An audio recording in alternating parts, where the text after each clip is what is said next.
예배 시작할까요? 예.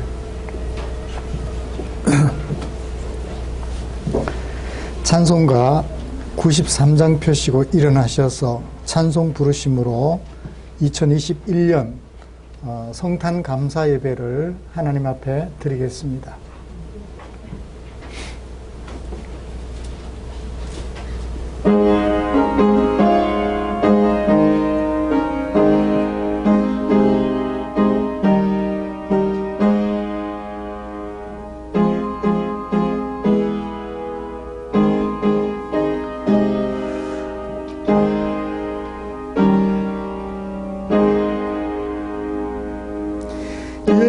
예수는 나의 힘이요 내 생명 되시니 구주 예수 떠나 살면 죄 중에 빠지리 눈물이 앞을 가리고 내 맘에 근심 쌓일 때 위로하고 힘주시리 주 예수. 예수는 나의 힘이요 내 친구 되시니 은혜를 간구하면 풍성히 받으리 햇빛과 비를 주시니 추수할 곡식 많도다 귀한 열매 주시느니 주 예수. 예수는 나의 기쁨 되시니 그 명령을 준행하여 늘 충성하겠네. 주야로 보호하시며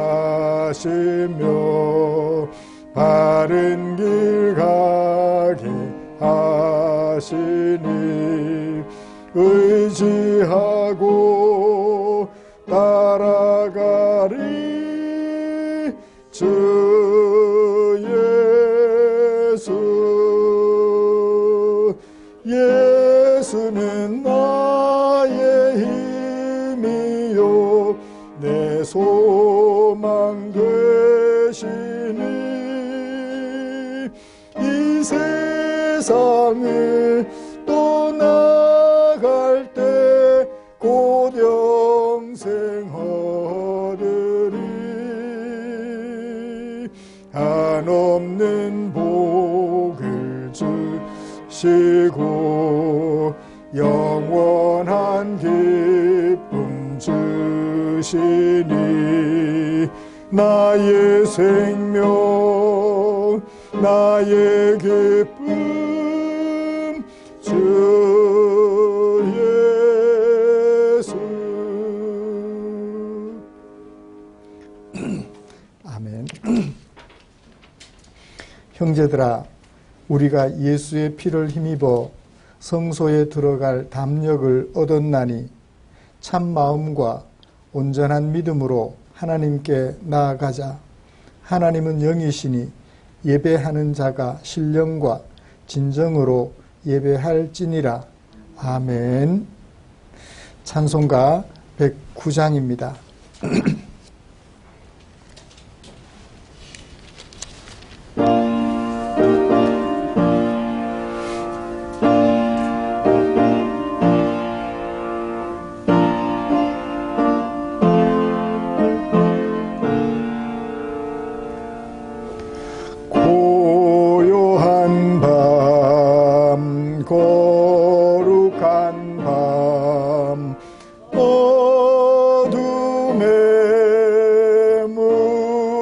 거친 밤 주의 부모 앉아서 감사 기도 드릴 때 아기 잘도 잔다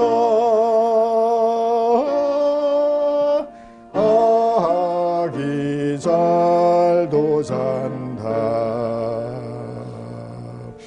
고요한 밤 거룩한 밤 동광에 둘린 밤 천군 천사 나타나 기뻐 노래 불러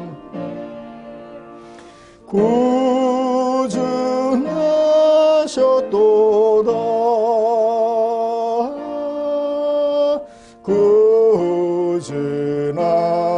구준하셨도다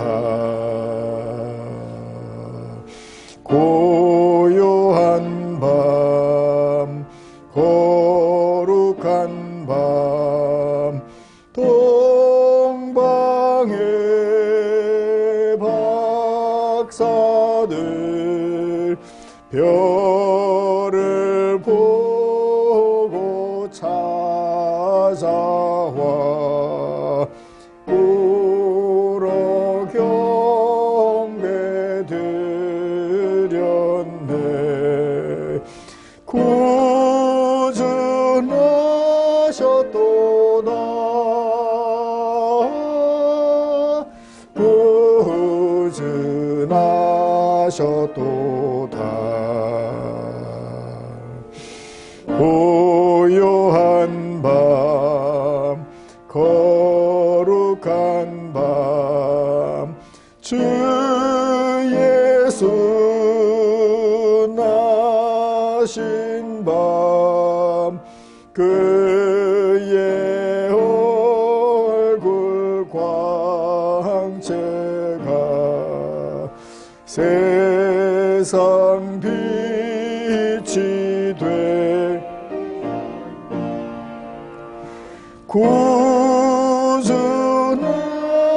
구준하셨도다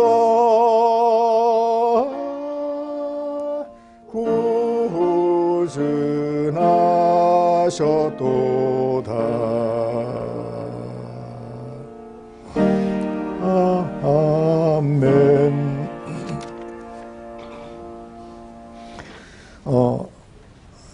교독문 함께 교독합니다. 교독문 119번 성탄절 교독문 함께 교독하겠습니다.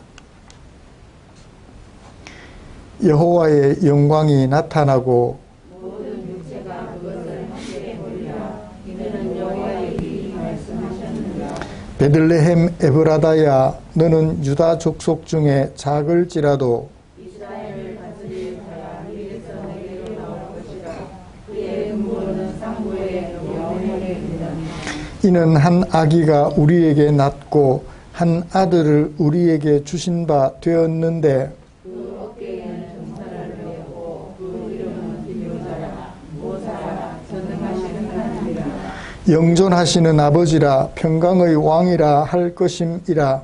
그 정사와 평강의 영광이 무궁하니라. 또 다윗의 왕좌와 그의 나라에 군림하여 그 나라를 굳게 세우고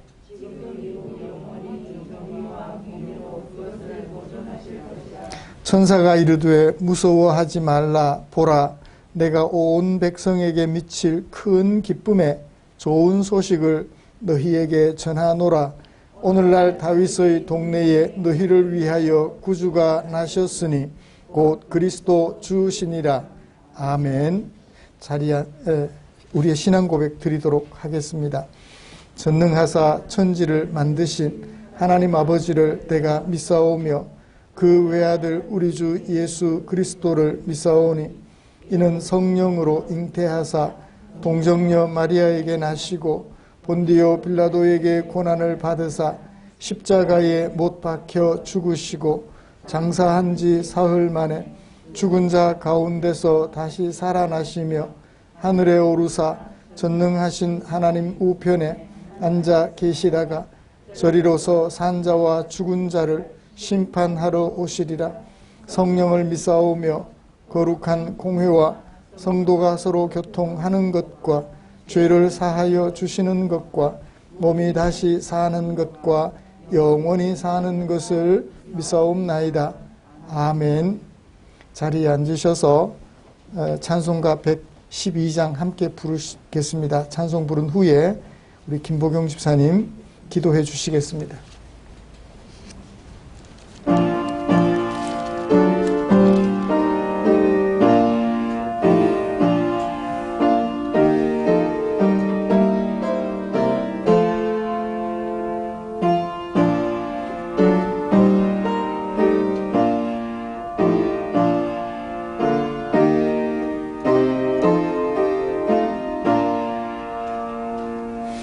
그 맑고 환한 밤중에 무천사 내려와 그 손에 비파 들고서 다 찬송하기를 평강의 왕이 오시니 다 평안하여라.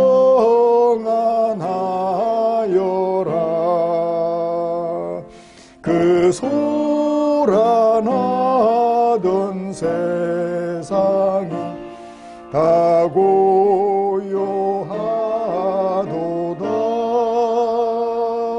무천사 날개 펴고서 이 땅에 내려와 그때에 부른 노래가 또다시 들리니 이 슬픔 많은 세상에 큰 위로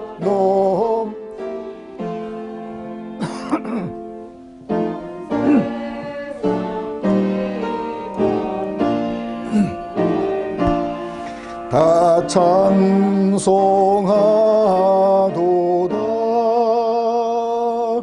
이 괴로움 많은 세상에 짐지고 가는 자,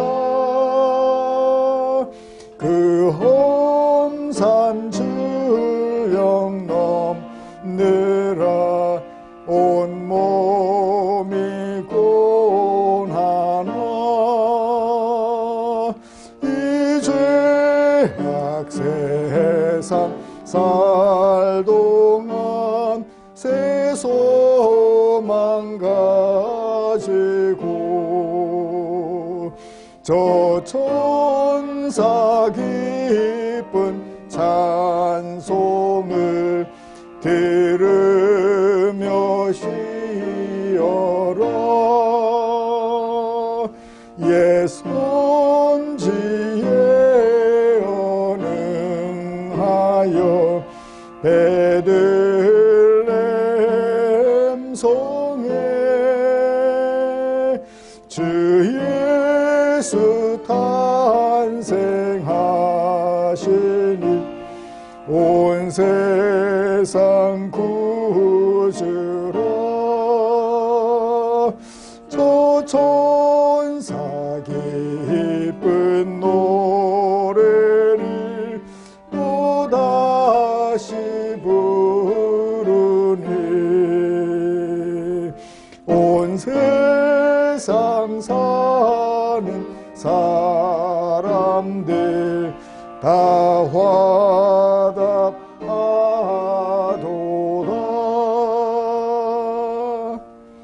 아멘.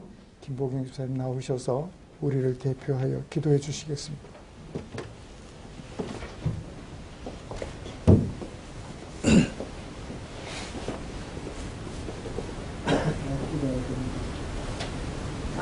아버지 감사합니다. 아멘. 성탄절 날에는 항상 기쁜 마음으로 우리는 마음속에 기뻐하는 가족들이 되게 하여 주옵소서. 20년 전에 독생자 예수, 우리 구원하러 오신 예수님, 온갖 고난 당하면서 핍박에 못 박혀 죽으신 예수님 부활하실 때 우리와 함께 부활하시고 3만에 부활하신 예수님 감사합니다. 항상 우리들은 오늘만 아니라 항상 생활에 예수님 사랑 안에서 그 마음의 준비 항상 갖고 받아가기를 우리 성도님께 기도드립니다. 주님. 하나님 아버지, 이 세상은 너무나 요란하고 우리가 볼 수 없는 일들이 많이 일어나고 있습니다. 아버지. 세상 사람들이 참 악하고 참을성이 없고 우리 그리스도인이라도 그런 마음을 품고 살지 말고 진짜 사랑 안에서 위로할 수 있고 서로 의지하고 나 배보다가 남을 더 낫게 여기는 흔한 마음 자체가 우리 그리스도인으로 살아가기를 원합니다. 하나님 감사합니다.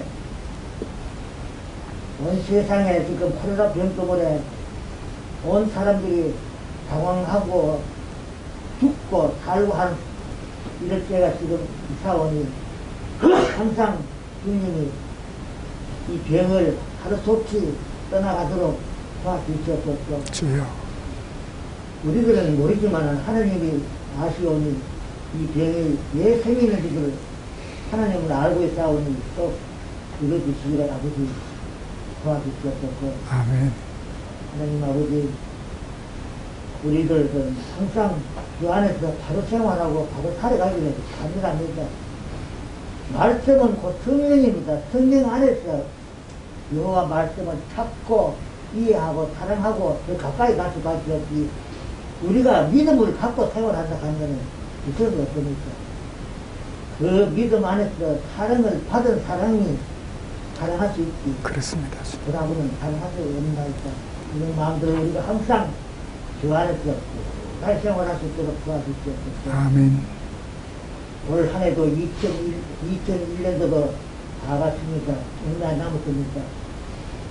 하루속히 지나가는 일들을 되돌아보고 2020년에는 더 하나님 앞에 가까이 갈 수 있도록 도와주시옵소서. 주여. 아버지, 특별히 간곡하고 기도드립니다. 우리 박수현 집사님 건강 주시고 함께 믿음 생활을 할 수 있도록 도와주시옵소서. 주여. 우리 윤모사님도 이거 몸이 아파서 서울에 왔다 갔다 하고 큰 병원에 왔다 갔다 하고 있는 이 병을 하루속히 아버지 안전하게 해서 우리와 함께 믿음 생활을 할 수 있고 기쁨을 누리면서 그리 의지하는 마음을 생활할 수 있도록 도와주시옵소서. 아멘. 간절히 바라고 보는 주여. 젊은 나이로서 우리들은 나가 먹어서 갔지만은 지금 한참 나이에 그런 병들을 갖고 생활하는 거 참 답답합니다. 하는 우리 박자매나 윤자매나 도와주시옵소서. 주여. 간절한 마음으로 하고 앞에 우리 성도들이 한마음 한뜻으로 기도하고 있다. 우리 꼭 들어주시고 주여. 2002년대도 건강한 모습으로 한 자리에 앉아서 들어 차수마를 부리면서 하나님 앞에 경배하도록 도와주시옵소서. 아멘. 이 시간에도 하나님 건강을 주시고 아버지 말씀 전할 때에 한 사람 한 사람 귀에 듣기도록 하나하나 주중한 말씀을 전할 수 있도록 기회를 주셔서 하나님 말씀으로서 살아가기를 원합니다. 예수 그리스도 이름으로 기도드립니다. 아멘.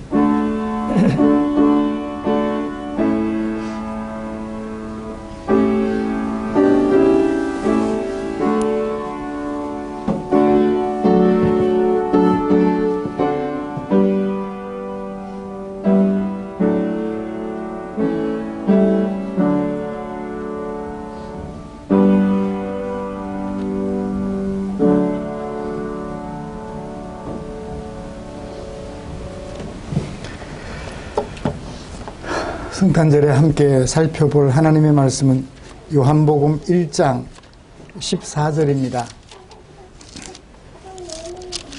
요한복음 1장 14절.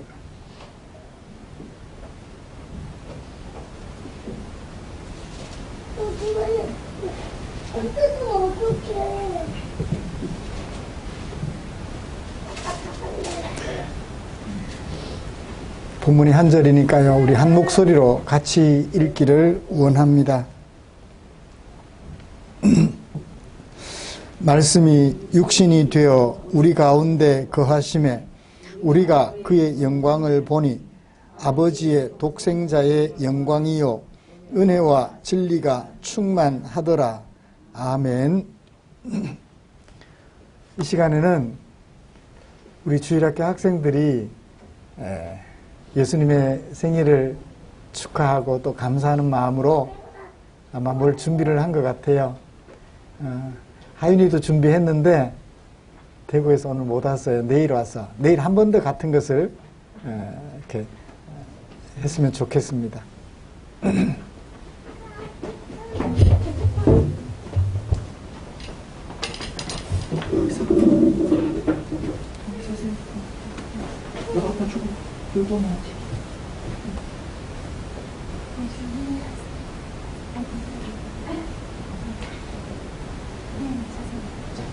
상을 똑바로 해서 옆으로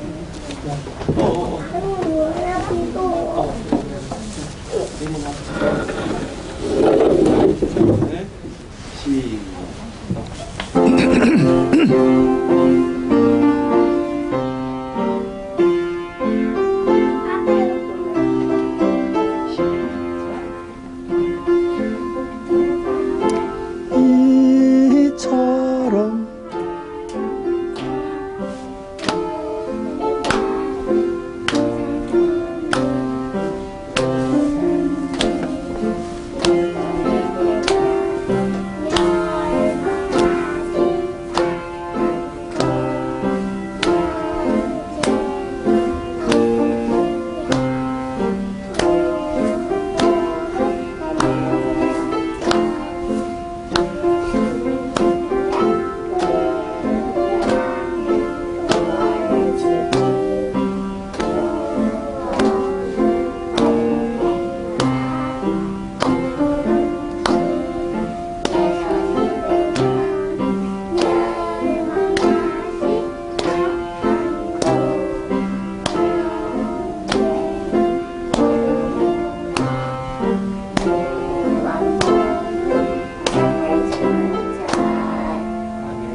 기다리는 하얀 소리하는 아니 기다리는 빨간 아니 기다리는 멋진 장난감 아니 기다려요 아기 예수님 기다리는 하얀 소리 아니 기다리는 빨간 장난감 기다리는 멋진 장난감 아니 기다려요 하나님 예수님을 이 땅에 오시길 하나님의 사랑하는 아들 기다려요 하나님 예수님 제가 가장 사랑하는 손 나는 기다려요 아들 예수님을 나를 위해 이 땅에 오신 이 세상을 구원하시는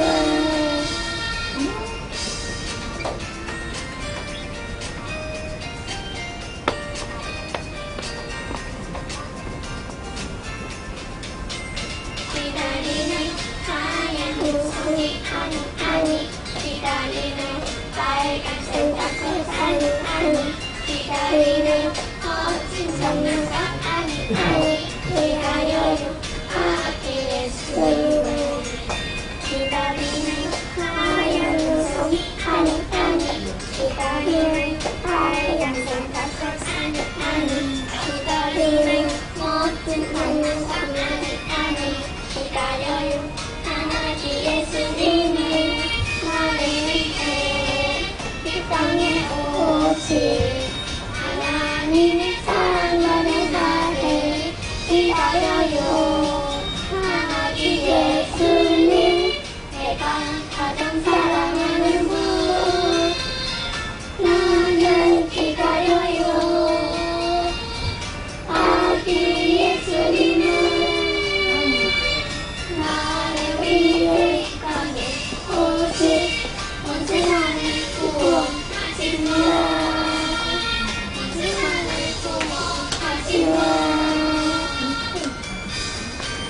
내년엔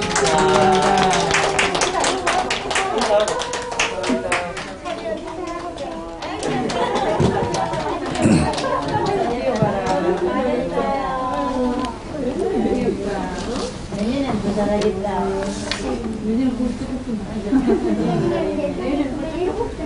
기다리나요 장난감? 아니 아니. 기다리나요 빨간 산타크로스? 아니 아니. 기다리나요 온 세상 구원하신 구주 예수님. 고맙습니다.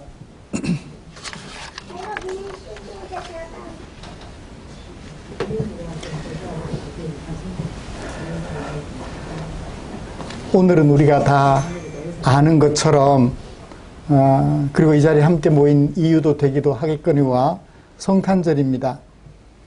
이런 성탄절에 예수님이 사람으로 오신 것을 감사하며 하나님께 예배 드리려고 우리 함께 모였습니다.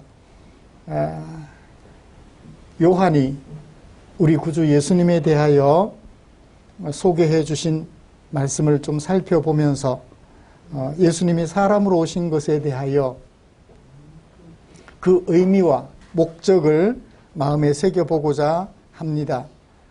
그렇게 하면서 성탄절을 의미 있게 보낼 수 있었으면 하는 마음 간절합니다.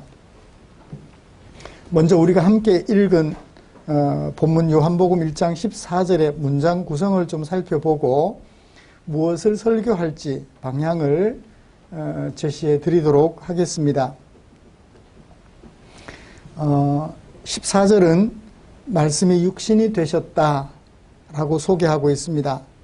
육신이 되실 뿐만 아니라 그 다음에 어떻게 하신다고요? 거하고 계신다. 어디에? 우리들 가운데, 우리들 안에 거하고 계신다라고 소개를 하였습니다. 그러면 보여야 될 거 아니에요. 육신이 되셔서 우리 가운데 거하신다 하니까 보여야 돼요. 그래서 요한이 봤더니 그분은 보통 사람들하고는 좀 다르더라는 거예요. 무슨 영광을 가지고 있어요? 영광을 가지고 있대요. 그의 영광을 보니 보통 사람들의 영광과는 다르더라. 어떤 영광인가요? 은혜가 그리고 진리가 충만한 아버지의 독생자의 영광이더라 라고 말하고 있습니다. 우리 개역 개정이 독생자의 영광이라고 하여 소유격으로 표현을 했는데요. 독생자의 영광이라고 번역을 하면 약간의 오해가 생길 수도 있을 것 같아요. 자식들의 영광, 그러면 그 영광은 누가 준 거죠? 부모님이 준 거죠. 부모님이 줬다는 의미를 담고 있을 가능성이 많습니다. 누구누구의 영광가를 그렇게 말하면 내가 만든 것이 아니고 내가 이룬 것이 아니고 누가 이룰 수 있도록 해줘서 갖춰진 영광이 될 수도 있어요. 그렇죠? 내가 이룬 영광, 능동적으로 내가 이룬 영광도 되지만 누구누구의 의 얻어진 영광이라는 뜻으로도 가능해요. 뭐뭐의 영광이라고 표현을 하면. 원문은 어떻게 되어 있느냐면 아버지의 독생자로서의 영광, 자격을 말해요. 그러니까 그 영광은 타의에 의하여 주어진 것이 아니라 스스로 가지고 계시는 영광이라는 거예요. 그런데 그 영광이 어떤 영광? 은혜와 진리가 충만한 영광이더라. 그러니까 돈이 많고 권력이 많은 그런 영광이 아니라 은혜와 진리가 충만한 하나님의 영광을 누가 가지고 계세요? 예수님이 가지고 계세요. 육신이 되신 말씀이 가지고 계신다고 소개를 하고 있습니다. 아버지의 영광과 동등한 영광이죠. 하나님도 스스로 그 영광, 은혜와 진리가 충만한 영광을 가지고 계시는데 예수님도 마찬가지로 은혜와 진리가 충만한 영광을 가지고 계세요. 이것은 누가 누구에게 그 영광을 입혀준 것이 아니라 스스로 예수님도 말씀이 육신이 되신 말씀도 그러하고 하나님도 그러하고 성령 하나님께서도 마찬가지 영광을 가지고 계시는데 각자가 누구누구에 의하여 주어진 영광이 아니라 스스로 가지고 계시는 영광이더라 라고 소개를 하고 있는 것입니다. 아버지의 영광과 동등한 영광을 가지신 분으로서 독생하신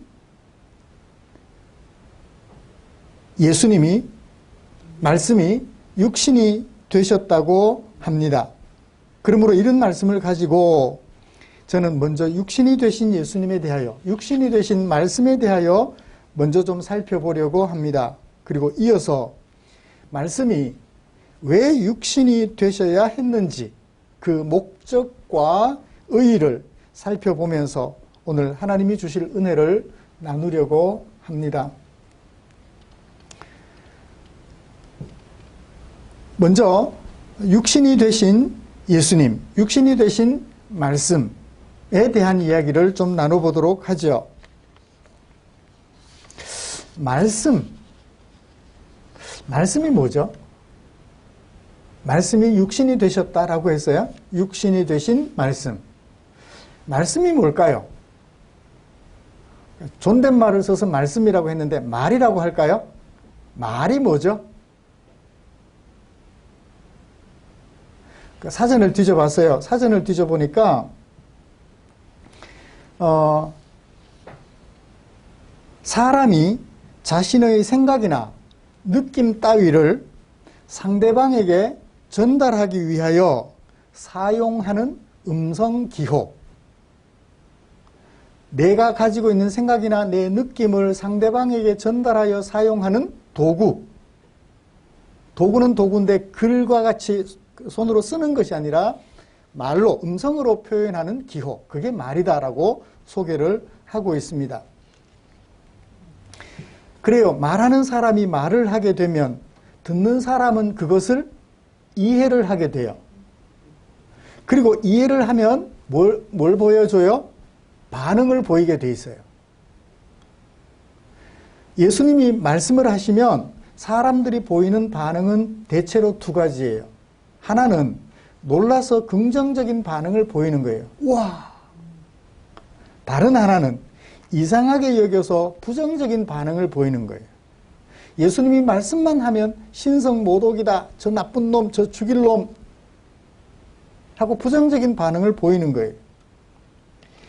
예수님이 말씀을 하셨더니 그 말씀을 들은 무리들이 그 가르치심에 놀랐어요. 마태는 그 이유를 말하면서 이렇게 얘기를 해요. 그 가르치시는 것이 권세 있는 자와 같더라. 서기관들이나 또는 다른 어떤 여타의 설교가들과는 대조가 되더라. 비교도 안 되더라. 라고 말을 해요. 마태복음 7장 28절과 29절에서. 그러면 사람들이 왜 그렇게 놀랐을까요? 하는 것을 좀 생각해 봤으면 좋겠습니다. 왜 놀라죠? 예수님의 가르치심 앞에서? 그 가르쳐 주시고 말씀해 주시는 예수님이 어떤 분인지를 좀 생각해 보면 돼요. 예수님이 이런 말씀을 하셨어요. 요한이 예수님이 하신 말씀을 기록해 두었는데 12장 45절에서 나를 보는 자는 나를 보내신 이를 보는 것이다. 나를 보는 사람은 나를 보내신 이를 보는 것이다.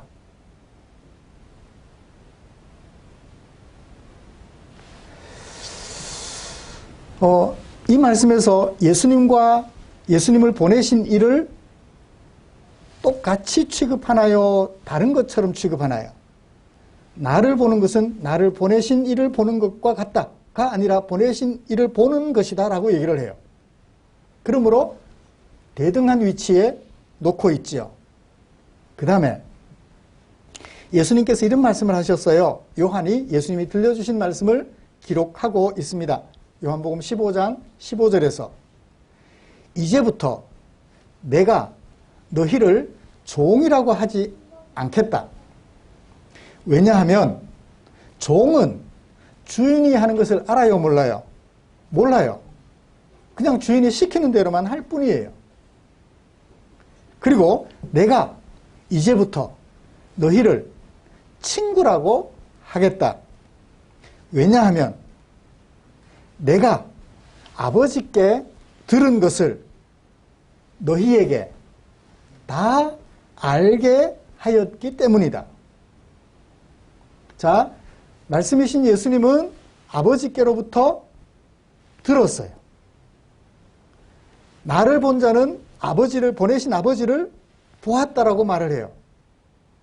그러니까 예수님은 하나님과 대등하신 분임을 알 수 있고 하나님에게 들은 것을 사람들에게 나타내 보여주는, 하나님의 생각과 마음을 사람들에게 나타내 보여주는 분으로서 역할을 하는 것을 짐작해 볼 수 있습니다. 왜 굳이 예수님을 말씀이라고 했는지 이제 이해가 되시나요? 하나님의 생각과 목적을 사람들에게 들려주는 말로서의 역할을 하는데, 단지 도구로서 말이 아니라 하나님과 대등한 분으로서 하나님의 생각과 마음을 다 나타내 보여주시는 분. 그래서 예수님의 정체를 무엇으로 표현했나요? 말로 표현을 한 거예요. 그런데 말이라고 하면 좀 그런 것 같으니까 뒤에 씀자를 넣어서 말씀이라고 표현을 한 것 같습니다. 이제 굳이 예수님을 말씀이라고 표현한 이유를 짐작하시겠죠?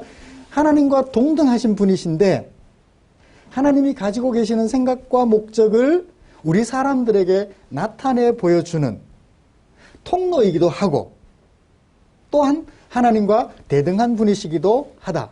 그래서 예수님의 이름을 다른 하나로 또 호칭하시기를 말씀이라고 호칭한 것 같아요.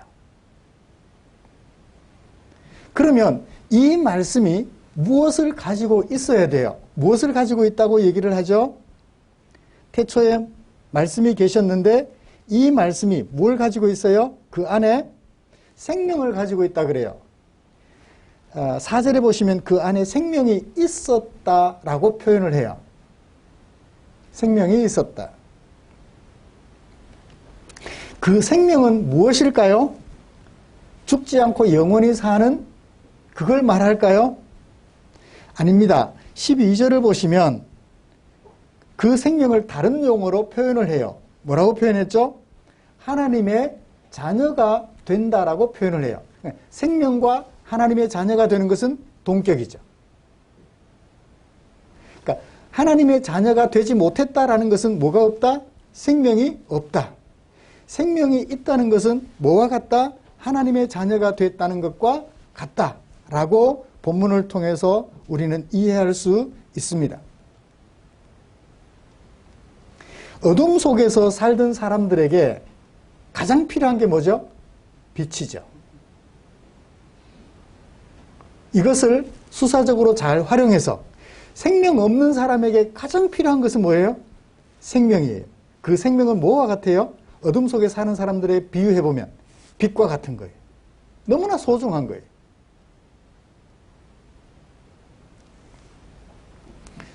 제가 화장실 얘기를 해서 죄송합니다. 사택에 화장실이 문을 닫으면 칠흑이에요. 아무것도 안 보여요. 왜냐하면 사면이 다 막혔기 때문에. 거기 앉아서 불을 끄고 앉아있으면 도대체 이 흑암의 세상은 어떤 세상일까 싶어서 일부러 불을 끄고 한번 앉아있어 봐요. 전기불을 끄고. 아무것도 안 보여요. 죽음 이후의 세상이 이런 세상일까? 살아있다고 하는데 만약에 이런 세상에 내가 계속 있다면, 이 흑암 속에 계속 있다면 그냥 밝은 세상에서 눈 감고 있는 거하고는 차원이 달라요. 눈을 떴는데 아무것도 안 보이는 거예요. 그러니까 그 세상에 빛이 한 줄기 들어왔을 때 내가 살았다라는 생각이 드는 거예요. 생명 없는 사람들에게 이 생명, 하나님의 자녀가 되지 못한 사람들에게 하나님의 자녀가 된다는 것은 뭐가 같아요? 한 줄기 빛과 같은 거예요. 우리 모든 사람들은 흑암의 권세가 다스리는 어둠의 세상에서 살고 있어요. 하나님의 자녀가 뭔지도 모르고 생명이 뭔지도 모르고 오직 나 살기 위해서 너를 짓밟고 너를 죽이는 일에 혈안이 되어 있어요. 너를 이용하는 일에 혈안이 되어 있어요. 이런 세상에 살면서 그 심각성을 깨닫지 못한다면 참으로 안타까운 일이죠. 선생님들은 누구를 이용해서 먹고 살아요? 학생들을 이용해서 먹고 살아요. 기업을 경영하는 고용주는 누구를 이용해서 먹고 살아요? 노동자들을 이용해서 먹고 살아요. 노동자들은 누구를 이용해서 먹고 살아요? 고용주를 이용해서 먹고 살아요. 서로가 서로를 이용해서 먹고 살아가고 있어요. 내가 너를 위해서 내 모든 것을 희생한다라는 생각은 손톱만큼도 찾아보기 어려워요. 가정에 돌아오면 부모와 자식 간에 조금은 찾아볼 수 있어요. 부모님은 자식을 위해서 살죠. 자식도 그런 부모를 위하는 마음이 부모만큼은 안 되겠지만 있는 것 같아요. 근데 세상에 나가면 철저하게 나 살기 위해서 너를 이용하고 나의 권리를 확보하기 위해서 너를 괴롭히지. 결코 너의 권리를 확보해주기 위해서 내 권리를 양보하지를 않아요. 이런 어두운 세상 속에 살면서도 이 세상이 어둠의 세상인지조차도 분간하지 못하고, 왜? 그 속에 생명이 없으니까. 그 속에 하나님의 자녀됨이 없으니까.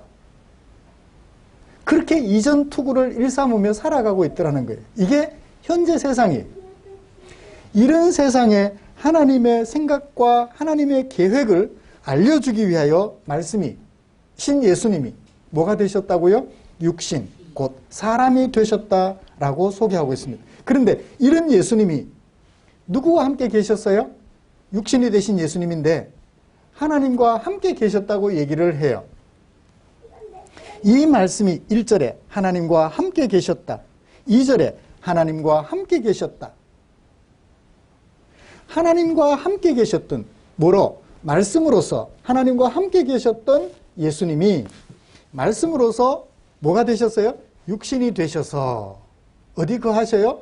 우리들 가운데 거하시는 거예요. 저와 여러분들 사이에 예수님이 거하시는 거예요. 말씀으로.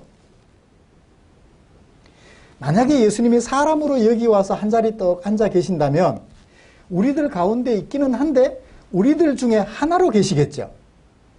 그렇죠? 우리들 중의 하나예요. 그런데 말씀이라 그러면 우리들 중에 하나가 아니라 우리들 모두를 감싸는, 우리들 모두에게 영향을 미치는 한 분으로 여겨지겠죠. 그래서 하나님과 함께 계셨던 예수님, 그분이 말씀이 되셔서 우리 가운데 거하심으로 우리 모두를 다 관여하고 계신다는 것을 보여주고 있습니다. 우리들 중에 한 사람으로 와서 꼽사리 끼고 있는 것이 아니라, 꼽사리, 죄송합니다. 한 자리에 앉아 계시는 것이 아니라 말씀으로 오셔서 우리 모두를 감싸고 계신다는 것을 우리에게 표현해 주기 위해서 어떤 단어를 썼어요? 말이라는 단어를 사용하여 예수님의 정체를 표현한 것이라고 보면 되겠습니다. 이 말씀이 육신이 되셨어요. 그런데 육신이 되어졌을까요? 육신이 되었을까요?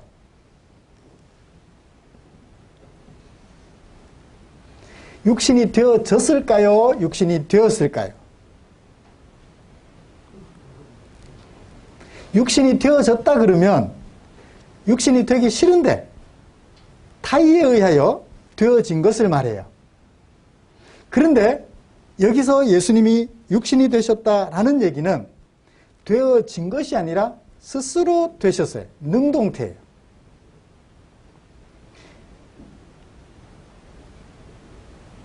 자발적으로 육신으로 오신 거라고요. 하나님이 가라고 강요해서 오신 것이 아니라 예수님이 자발적으로 하나님을 우리 사람들에게 나타내 보여주신 말씀이 되시기 위하여 우리 가운데 오셨다라는 거예요. 육신이 되셨다라고 표현을 하고 있습니다. 전혀 느낌이 다르죠?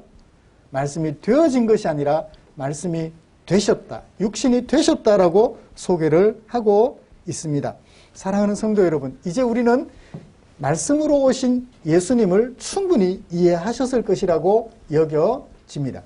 하나님과 함께 계셨던 분으로서 하나님의 생각과 하나님의 목적을, 계획을 우리 사람들에게 알려주는 통로로서, 말씀으로서 역할을 하시기 위하여 오셨는데, 그분은 도구만 될 뿐 아니라 하나님과 함께 계셨던 하나님이시다. 그런데 그분이 우리들 가운데 육신이 되셨다. 그것도 강요에 의해서 된 것이 아니라 자발적으로 육신을 입고 오셨다.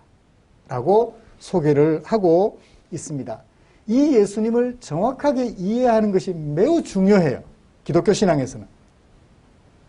다른 종교에서는 이런 것을 찾아볼 수 없습니다.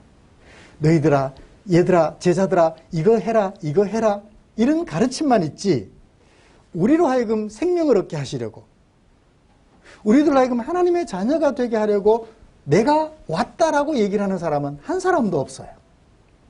그런데 우리 예수님은 우리에게 그렇게 소개를 하고 있습니다. 기독교와 다른 종교의 유일한 차이점이며 궁극적인 차이점이에요.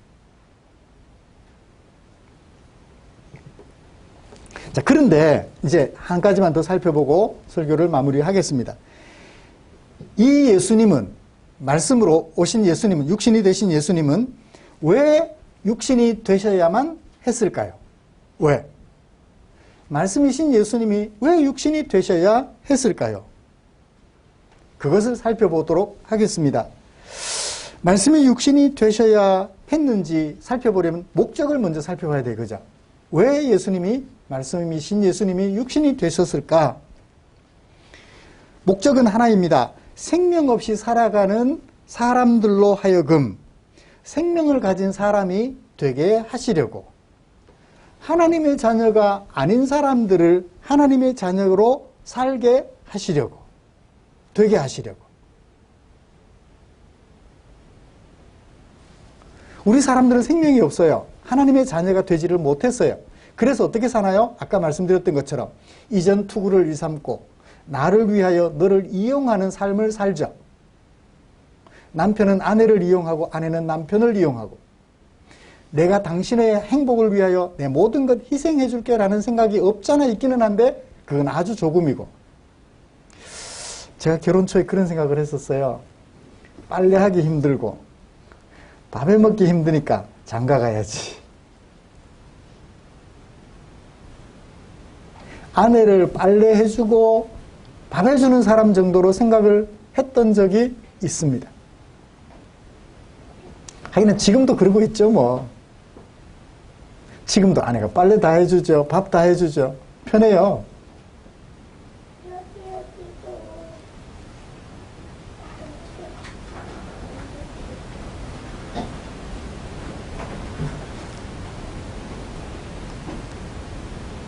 이게 어둠의 세상의 모습이라고요. 오직 자기를 위하여 너를 이용하는 그런 세상 속에 살던 우리를 불러서 너를 위하여 내 모든 것 희생할 수 있는 사람이 되게 하시고, 그런 생각을 가지고 살도록 해 주시려고 예수님이 이 땅에 오셨다라고 소개를 하고 있습니다. 그게 목적이에요. 그 생명이 사람들에게 뭐예요? 빛이에요. 한 줄기 희망이라고요. 사람들에게 이용당해 본 사람, 그래서 내 가족들 중에 누가 죽임을 당해 본 사람, 살인이나 다름없죠. 죽을 줄 알면서 거기에 넣으니까, 거기서 일하다가 죽으면 이건 살인이에요. 그런 일이 구체적 죽음으로 드러나서 그렇지, 죽음으로 드러나지 않더라도 고통당하고 있다면 이게 어둠의 세상이에요. 화장실에 문을 닫고 앉아있을 때 그 흑암이 캄캄한 흑암과 같은 세상이라고요. 앞이 안 보여요. 그런 세상 속에서 한 줄기 빛, 너를 위하여 내가 희생해 줄게 라고 하는 새로운 생각, 새로운 가치관, 이런 것들이 하나님의 자녀가 되는 것이며, 그런 것을 뭐라고 말해요? 생명이라고 말을 해요.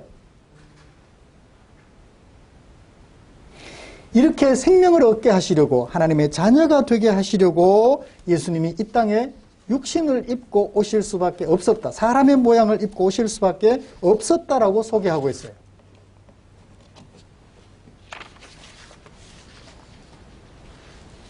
예수님을 떠나서 생명은 결코 없다. 예수님과 관계되지 않으면 하나님의 자녀가 될 길은 없다라고 소개를 하고 있기 때문입니다. 여러분, 우리 사람들을 향한 하나님과 예수님의 간절한 소원, 목적, 이제 짐작이 되시나요?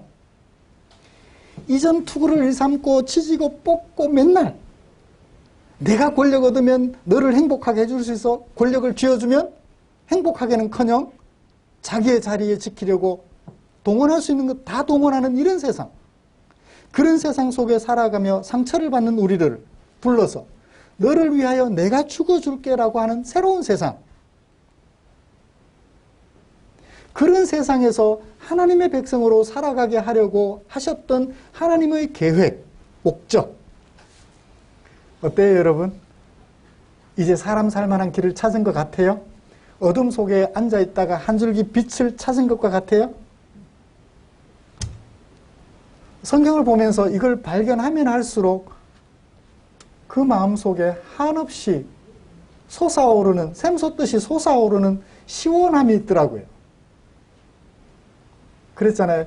결혼도 나의 평안을 위해서 아내를 이용하려고 만나는. 그랬던 우리가 당신의 행복을 위해서 내가 희생해 줄게. 당신이 행복하도록 내가 모든 것을 다 쏟아 부을게. 내게 있는 모든 것. 우리 잘 알잖아요. 팔이 고정이 된 사람들 둘이 있어요. 배고프지 않게 굶지 않고 먹고 살아가려면 어떻게 하면 돼요? 내가 떠서 상대방의 입에 넣어주는 수밖에 없다고요. 지금은 팔이 굽어지니까 어떻게 해요? 넣어줄 생각은 꿈에도 없어요. 내 입에 넣기 바쁘죠.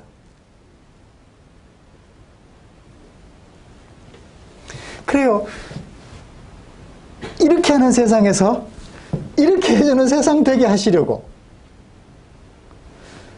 하나님과 예수님이 가지고 계셨던 그 놀라운 계획, 그것 때문에 예수님은 그걸 알려주기 위해서 말씀으로 이 땅에 오셨어야만 했고 육신을 입고 오셔야만 했더라는 것입니다. 두 번째는 왜 육신이 되셔야 했을까요? 의사 전달입니다. 사람으로 나셔서 사람의 말을 하지 않으면 사람들이 알아들을까요? 못 알아들을까요? 못 알아들어요.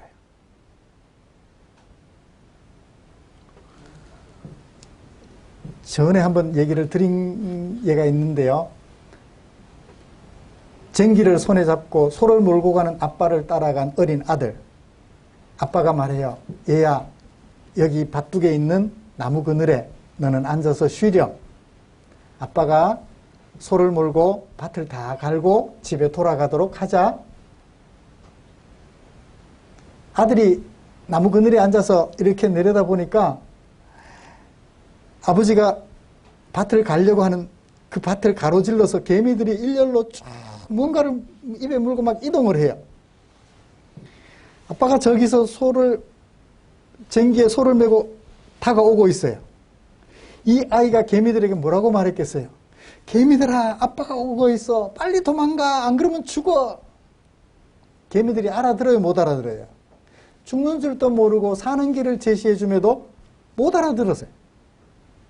결국 아빠가 끄는 쟁기에 모든 개미들은 몰살을 당하죠. 하나님이 우리에게 뭔가를 메시지를 전해줘요. 이전 투구를 일삼고 바벨탑이나 쌓으며 우리끼리 힘 합쳐서 잘 살자 라고 말하며 하나님 없이도 살 수 있다라고 말하는 그들에게 하늘에서 계속 말씀해 주시는데 사람들이 그걸 알아들어요? 못 알아들어요? 못 알아듣는 거예요. 그러니 어떻게 해요? 그 아이가 개미가 될 수는 없지만 하나님이신 예수님은 사람이 되실 수 있으니까 사람으로 오셨던 것입니다. 사람이 알아들을 수 있는 말로, 사람이 알아들을 수 있는 일들로 하나님의 하나님 되심을 소개해 주시려고 의사 전달을 위해서 예수님은 부득불 사람이 되셔야만 했던 것입니다. 이름은 뭘로? 말씀이라는 것으로 오실 수밖에 없었던 것이죠. 하나님의 계획과 목적을 사람들에게 알려주는 말씀이 되기 위하여 사람으로 오실 수밖에 없었더라는 것입니다. 육신으로 오실 수밖에 없었더라는 것입니다. 경상도 노부부들이 하시는 말씀이 있어요. 할아버지들이 특히. 뭐 방송을 보다 보면 할아버지, 할머니한테 사랑한다고 한번 말해본 적 있어요? 없어. 지금이라도 한번 해보세요. 그거 꼭 말로 해야 돼. 말하면, 말 안 하면 알아요? 몰라요? 느끼기는 하겠지만 몰라요. 그 말 한마디가 굉장한 용기와 힘을 북돋워 주죠. 말을 하지 않으면 이 사람이 나를 사랑하는가 사랑하지 않는가 오해를 해요. 더군다나 의사소통 안 되는 전혀 다른 존재라면 그거 말할 나위도 없겠죠. 그래서 우리 하나님이신 예수님은 어쩔 수 없이 말씀으로 육신을 입을 수밖에 없었더라는 것입니다. 마지막으로 이 하나님의 자녀가 되게 하려는 하나님의 목적을 성취하려면 육신을 입을 수밖에 없었기 때문입니다. 사람에게 생명을 부여하시려면 이 사람으로 하여금 하나님의 자녀가 되게 하시려면 필요한 게 하나 있어요. 하나님은 의로운 분이세요.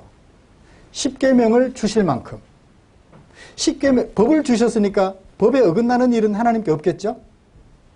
그런데 그 의로우신 하나님께서 이전 투구를 일삼는 사람들을 당장 내 자녀로 입양을 하면 뭐가 문제예요? 저 나쁜 놈. 이거예요. 아이가 학교 가면서 문방구에 들렀어요. 연필을 하나 훔쳤어요. 훔친 것을 지켜본 친구들은 그 아이를 뭐라고 하겠어요? 도둑놈. 도둑놈이라 그래요. 근데 아빠가 그 도둑놈인 아들을 여전히 아들로 인정해주고 받아주면 어떻게 돼요? 만약에 아빠가 판사라고 합시다. 어떻게 돼요? 나쁜 판사죠.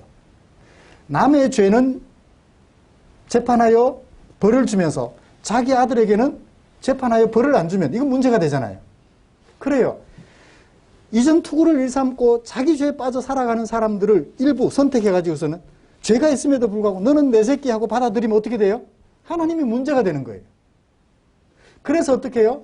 자기 백성은 하나님의 자녀로 삼기 위하고자 하는 그 사람들의 죄를 용서를 해야 되잖아요. 그러려면 어떻게 돼요? 죄값을 지불해야죠. 근데 죄값을 지불받기 위해서 사람들을 죽여버리면 죄의 삭은 사망이니까 죽여버리고 나면 구원할 수도 없잖아요. 생명을 줄 수도 없잖아요. 그러니 어떻게 해요? 예수님이 사람으로 오셔서 육신으로 오셔서 사람 대신 죽으시는 거예요. 죄값을 대신 지불하시는 거죠. 그걸 성경은 뭐라고 그래요? 대속이라 그래요. 대속. 내가 죽어야 할 것을 대신하여 죽어주시고 살려주시는, 너를 살려주시는 그걸 대속이라 그래요. 예수님은 대속의 죽음을 감당하신 것입니다. 대속의 피를 흘리신 것이죠. 그걸 위해서 어쩔 수 없이 사람으로 오셔야만 했어요. 내 죄를 대신하기 위해서 양을 잡아 피를 흘렸어요. 내 죄가 없어지나요? 아니에요. 양이 죽은 거예요. 그건 내가 죽은 게 아니에요. 사람이 죽은 게 아니라고요. 그래서 하나님이신 예수님이 오셔서 사람으로 오셔서 사람의 죽음을 죽으신 것입니다.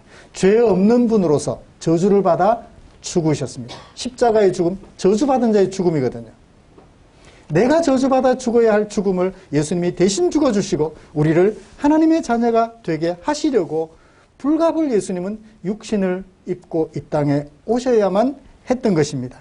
사랑하는 성도 여러분, 육신으로 우리 가운데 오신 예수님을 지금까지 우리는 살펴보았습니다. 그 목적도 살펴보았고 그리고 도구로서의 역할도 보았고 목적 성취 수단으로서도 보았습니다.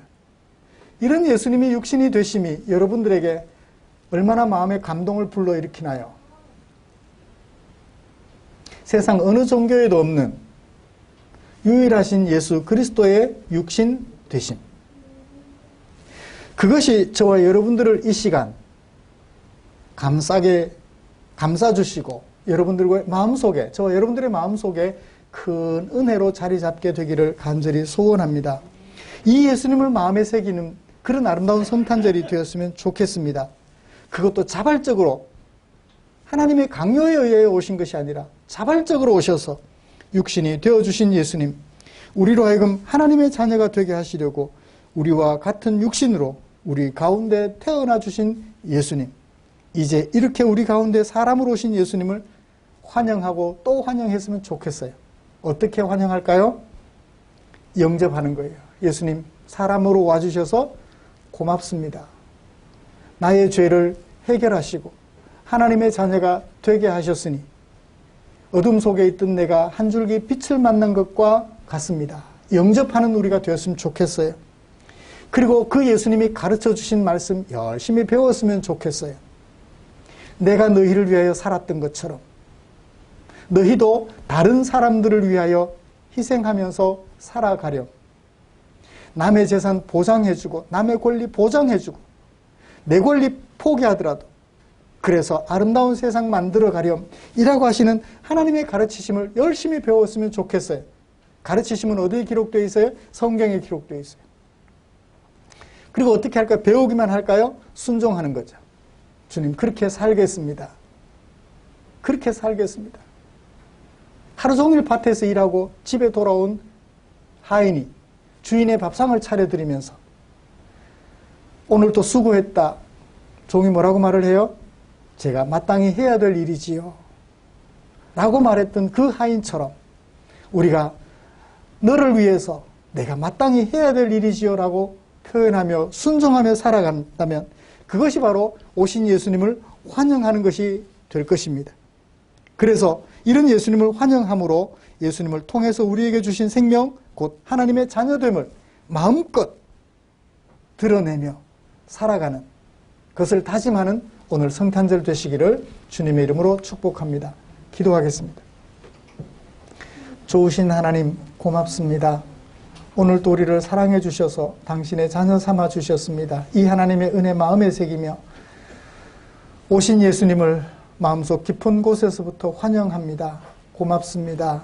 고맙습니다. 남은 생에 살아가는 동안 우리 주님을 영접했으니 열심히 배우고 열심히 순종함으로 이 환영하는 느낌 12월 25일 하루가 아니라 1년 365일 환영하는 삶을 살 수 있도록 은혜 내려 주시옵소서. 예수님의 이름으로 기도드리옵나이다. 아멘. 찬송가 634장 부르시면서 준비한 헌금 드리겠습니다.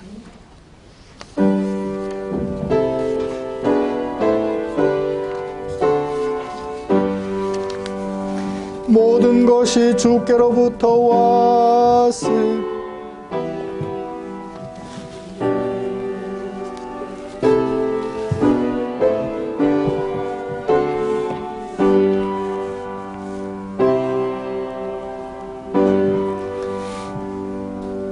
기도하겠습니다. 좋으신 하나님 고맙습니다. 우리 주님의 오심을 환영하면서 내게 사용하라고 맡겨주신 물질 가운데 얼마를 또 구별하고 헌금으로 드립니다. 주님의 사랑 감사하며 주님의 오심을 기쁜 마음으로 환영하는, 비록 그 삶은 힘들고 어려울지라도 우리 주님이 오셔서 내게 새로운 길을 안내해 주셨다는 그것만으로도 감사하여서 마음을 다해 헌금 드린 사랑하는 성도들 주여 당신의 품에 안아 주시옵소서. 험한 세월 살아가는 동안 주님과 동행하고 있다는 것 한시도 잊지 않도록 삶의 순간순간마다 간섭해 주시고 함께하여 주시옵소서. 육신이 되어 우리 가운데 거하신다고 하셨으니 지금도 부활하셔서 우리 가운데 거하고 계시니 우리의 모습을 보고 계시며 말씀으로 함께하여 주시니 그것을 늘 체득할 수 있도록 은혜 내려 주시옵소서. 드린 물질 축사해 주셔서 이 물질 사용되는 그곳에 주의 영광 나타나게 주여 은혜 베풀어 주시옵소서. 삶의 무게에 짓눌려 힘들어하는 지체들, 질병으로 인하여 고통하는 지체들, 주려 배고파하는 지체들, 용기를 내고 일으켜 세우는 그 일에 쓰고 남음이 있도록 주여 은혜 더하여 주시옵소서. 예수님의 이름으로 기도드립니다. 아멘.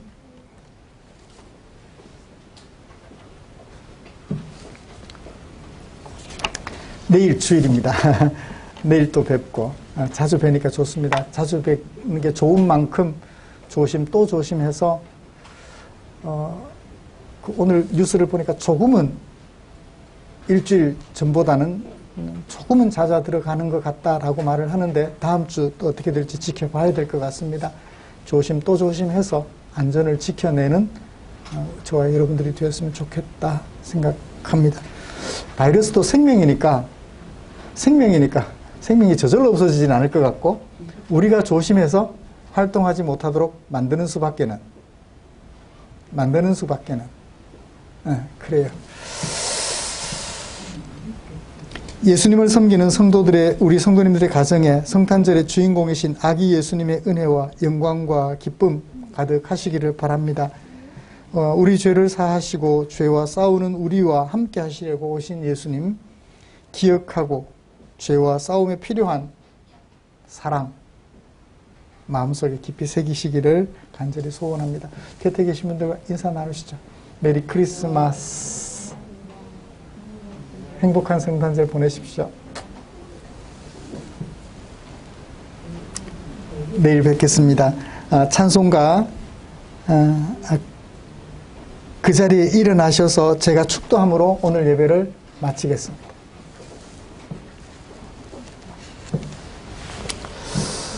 우리 구주 예수 그리스도의 은혜와 하나님 아버지의 지극하신 사랑하심과 성령 하나님의 인도하시고 위로 충만 교통 격려하시는 은혜가 하나님의 그 간절한 소원을 이루시려고 친히 말씀이신 예수님이 육신이 되시고 우리 가운데 거하여 주셨습니다. 이 은혜를 마음속에 그리워하는 모든 성도들 위해 지금부터 영원토록 함께 계시기를 축원하옵나이다. 아멘.